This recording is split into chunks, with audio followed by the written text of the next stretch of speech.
Nararamdaman ko eh. Kasi ako, tumutulong na ako. Binabatikos pa ho ako eh. Matigas ako. Wala akong pakialam sa lahat ng bumabatikos sa akin.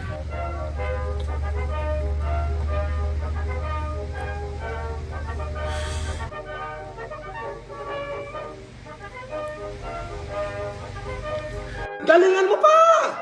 Galingan mo pa po! Oh! Boss, bakit sa lahat ng Marcos ikaw ang pinakapangit? Ako naman ang pinakamayaman. Tanga! That is sarcasm. Ano? Pupunta ka rito, dalawang NBI, sasampalin ko kayo, pati yung NBI na dadalhin mo rito, sasampal-sampalin ko sa mukha hanggang sa dumugong uso. Kaya, record mo yung sinasabi ko. Sabi, Boss FLM, sabi mo, wala kang kinakatakutan na kahit sino. Miski NBI o senador, nilalabanan mo. Eh, kay Pacquiao nga, takot ka eh. Buhuling kayo ni Abel Pinon. Anong buhuling kayo ni Abel Pinon? Ba't naman ako matatakot? Ba't ako matatakot kay Pacquiao? Diba? Sino ba siya? Para katakutan ko.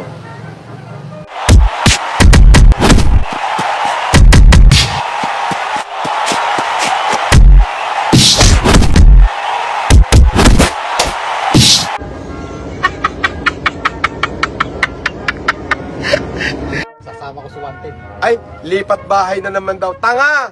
Wheelchair yung binili ko. Anong lipat bahay? Wheelchair! Ibibigay ko sa PWD. Ngak-ngak ka na naman ng ngak-ngak. Hindi mo alam yung pinag-ngak mo, kupal. Wala lang lilipat. Kayo lumipat. Anak Francis, tama na. Umamin ka na. Okay na, umamin ka na. Wala nang magiging problema sa atin. Malapit na 2028. Nako, wala akong makakalabang mabigat sa senatorial race. Ibash nyo na ako na ibash. At talagang tatakbo ko kayo 2028. Oh. Kahit nakapikit ako, kaya i-drawing ilong mo. Wow! Sige nga, gawin mo nga. Sige nga. Pero ako, boss, Dota player ka ba? Gumaganda kasi depensa mo eh. Siyempre, may healer ako kasama eh, healer. May healer sa likod ko eh. Ako yung malakas tumira. Eh pag tinatamaan ako, may healer sa likod ko. Di ba?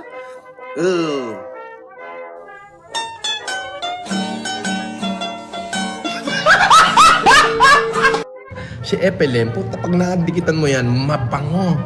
Yung pawis niyan, pwede mong gawing parfum. Iyo di toilet. Iyo di toilet. Iyo di parfum. Oh, di ba? Bobo! Kano bonus ni Casper nung Pasko? Anong bonus pinagsasabi mo? Walang bonus yan. Wala na sweldo sa akin yan eh. Parang lumalabas na yung ulo mo na mukhang roll-on. Ay parang wala yata laman. FLM, nakita kita personal, sobrang pangit mo pala. Oo eh, thank you. Nakita mo pala ako ng personal, sobrang pangit mo pala, edi. Thank you. Gagamit lang ako ng sports car pag mag-city driving ako. Pag uuwi ako ng probinsya, naka-helicopter ako. At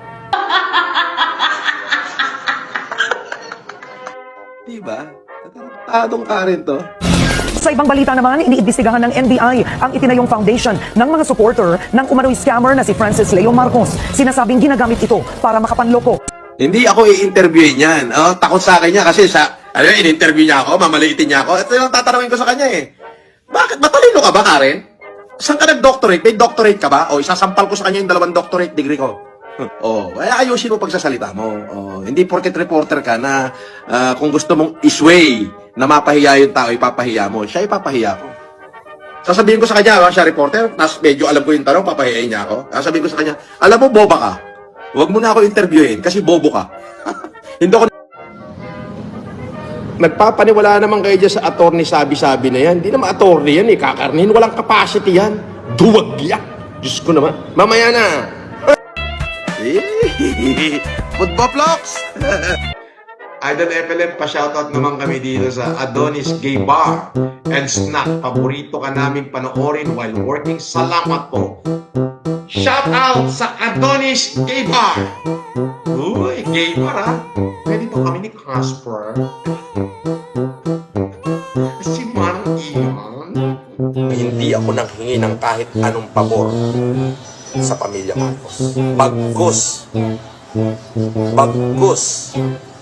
Si Imelda sa akin humihingi ng pera, si Bongo sa akin humihingi ng pera, si Ivy sa akin humihingi ng pera. Ibig sabihin na sa akin lahat ng kayamanan ng Marcos. Oo, sino Marcos nga?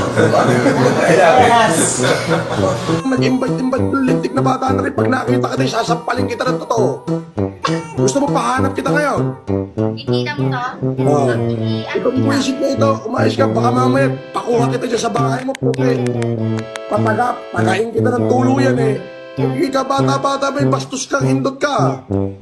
Akin na yung bibig mo. Hindi ka dapat yung bunganga mo, pangit mo, ang pangit mo. It is a privilege to me. Yan lang po ang masasabi. Why are you using the Marcos? I am a Marcos.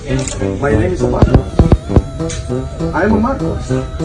Then if you have a problem for me beating Marcos, then go to my mother. My mother is still alive. She is the one who mother. In Cagayan. Yes, you can go there. No question about being Marcos. I'm a Marcos. Your mother is dying already. No. Remedios Antonio, the name of your mother, right? Yes, that's Let me remind you of your rights. You have been apprised by the agents during the course of the arrest, and you are assisted by your counsel. Yes. See you in the court. See you in the court. I will. Yes.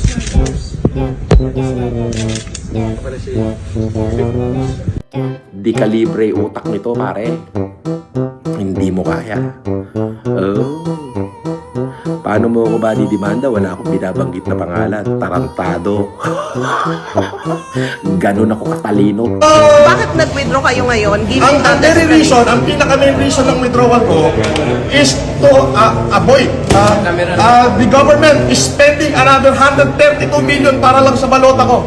Ngayon, kung hakayaan ko sila na i-shred yung 6 million balot na print na para lang sa kapakanan ko, hindi ako mabuting tao nun. Para saan pa at naging good Samaritan tayo. So, yun lang. Muli namin babaguhin yung database ng Comelec. The same time, babaguhin, isi-serialize muli namin ng mga balota. At the same time, yung mga ballot faces muli namin babaguhin. Para at least, hindi pa nagsisimula yung printing ng balota. So baka kung sakali magsisimula kami ng printing, umaga ng lunes. May effect pa rin siya. Yung araw lang naman ang effect. At least walang effect sa gastos. Kung gastos sa pag-uusap. Ano kalaking tulong, Chairman, yung ginawa ni Senator Francis Leo Marcos? Napakalaking tulong sa part ng Comelec sapagkat kaya hindi na kami pinahirapan. Isipin nyo yung sinasabi ko nga sa inyo, paano kung naging imprenta tapos may mga nagbibito. Wala naman kayong problema, may imprenta, nakalagay ang pangalan. So siyempre, sa part ng mga botante, baka nalito sila, dalawa yung Marcos, so malaking tulong din yan. Hindi lang doon sa kandidatura na binabanggit nila ng kandidato, pero sa part nyo ng Comelec, na gusto natin laging maayos ang ating halal. So Maraming salamat, Chairman. Hindi na ako magtatagal, ha? Ay, thank you.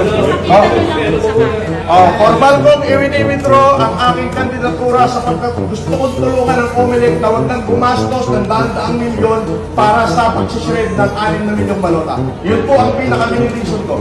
Maraming salamat po sa inyo at marami pa naman ang eleksyon. Salamat po.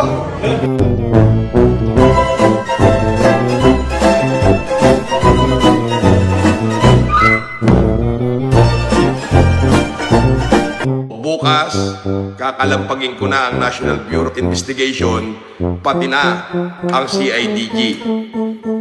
Oo, kakalampagin ko na yan. Magtatatawag na ko. Magkatabi yung kondo ko at saka yung opisina ni Senator Bongbong Marcos, magkatabi. Nasa ground floor si Bongbong ng Sunset View Tower. Nandito naman ako sa 5th floor ng Marbella. As in magkatabi. Ding-ding ang pagitan namin ni Senator.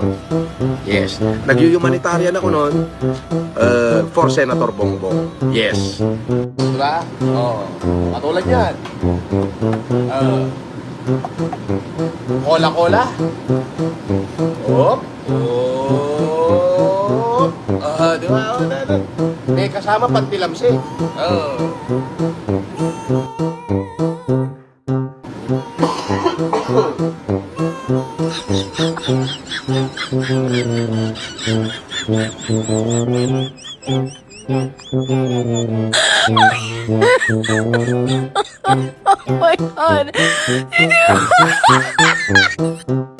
Sobrang dami ng pera ko noon. Sobra, as in sobra-sobra. As in talaga kong nalulunod ako sa karamihan ng pera. Lahat ho ng bangko, may account ako, lahat. Name the bank, you can have it.